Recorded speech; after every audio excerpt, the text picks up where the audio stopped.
السلام علیکم dear student, آپ لوگ سب خیریت سے ہوں گے۔ ہم نے پچھلے سبق میں پڑھا تھا حاضہ کے متعلق، آج ہم پڑھیں گے حاضی کے متعلق۔ درس الثانی یعنی دوسرا سبق حاضی کے متعلق ہے۔ حاضی یہ کیا ہے؟ اس میں اشارہ ہے، یعنی اس کا مطلب ہوتا ہے یہ، جیسے یہ میرے ہاتھ میں قلم ہے تو ہم کہیں گے اردو میں یہ ہے۔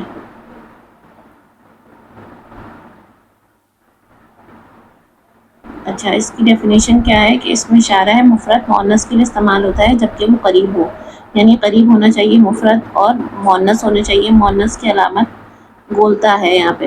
اچھا، یہ جو گولتا ہے، گولتا جو یہ ساعتن کے آگے اور روسطن کے آگے یہ جو گولتا ہے، یہ تاء المدبرہ کہلاتی ہے اور اس تاء کو مؤنث شمار کرتے ہیں، یعنی جس لفظ کے آخر میں یہ گولتا ہو وہ لفظ مؤنث ہو جاتا ہے عربی میں۔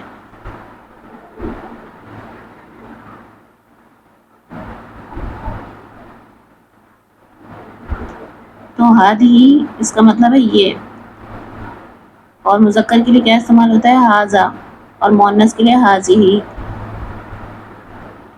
حاذی ساعتن، یہ گھڑی ہے۔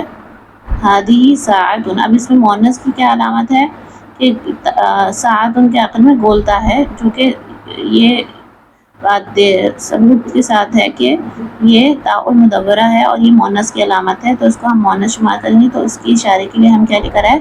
حاذی لے کر آئے۔ حاذی ساعتن، حاذی کراسۃ، حاذی کراسۃ، یہ کاپی ہے۔ حاذی کراسۃ، یہ کاپی ہے۔ حاذی زہرۃ، یہ پھول ہے۔ زہرۃ پھول ہے، یہ پھول ہے۔ زہرۃ، اب اس میں مؤنث کی علامت کیا ہے؟ تاء المدورہ، اس تاء کو تاء المدورہ کہتے ہیں۔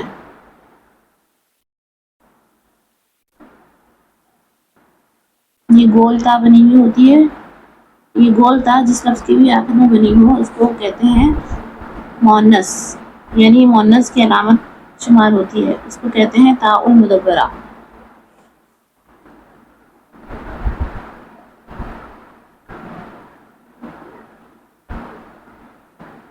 یعنی گولتا، تاء المدورہ یعنی گولتا۔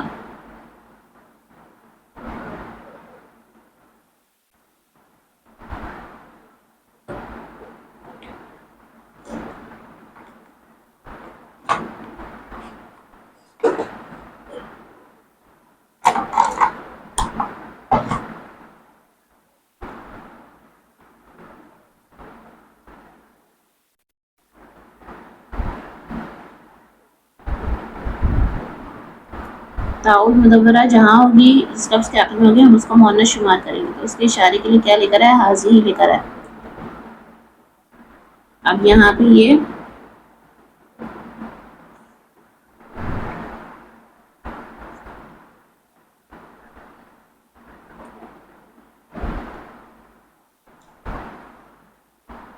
ہم نے حاضہ کے متعلق پڑھا تھا پچھلے سبق میں، آج ہم پڑھیں گے حاضی کے متعلق۔ ایک دفعہ پھر دیکھ لیجیے، حاضی اس میں اشارہ مفرد مؤنث کے لیے استعمال ہوتا ہے، یعنی یہ اس میں اشارہ ہے، یعنی اس سے اشارہ کیا جاتا ہے عربی میں، اور یہ مفرد مؤنث کے لیے استعمال ہوتا ہے، مذکر کے لیے استعمال نہیں ہوتا، اور مفرد یعنی ایک ہونا چاہیے، ایک کے لیے حاضی لے کر آتے ہیں، یعنی مفرد مؤنث قریب کے لیے، جبکہ وہ قریب بھی ہو اس کے لیے استعمال کے لیے ہم کیا لے کر آتے ہیں؟ حاضی لے کر آتے ہیں۔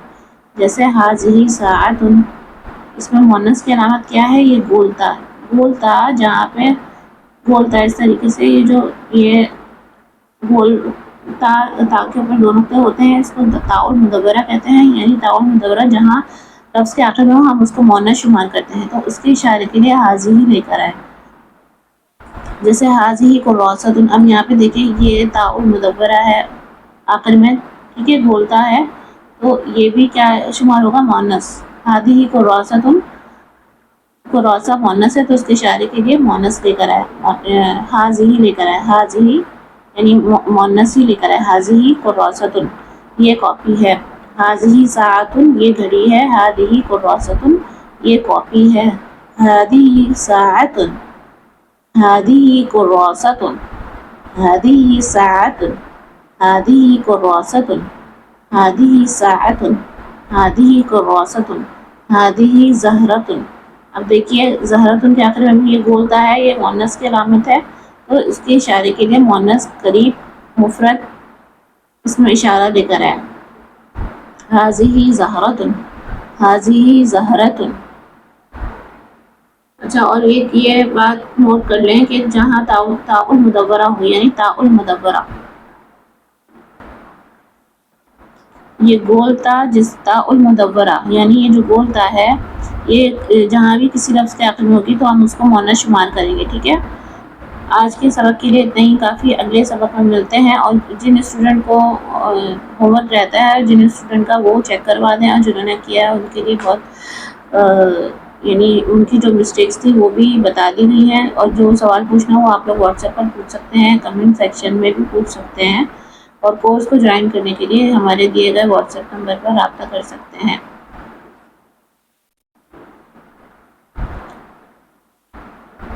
یا آپ کو یہ واٹس ایپ نمبر ڈسکرپشن میں مل جائے گا. ٹھیک ہے، تو سبق کو یاد کیجیے، اس سبق کو لکھیے کاپی میں.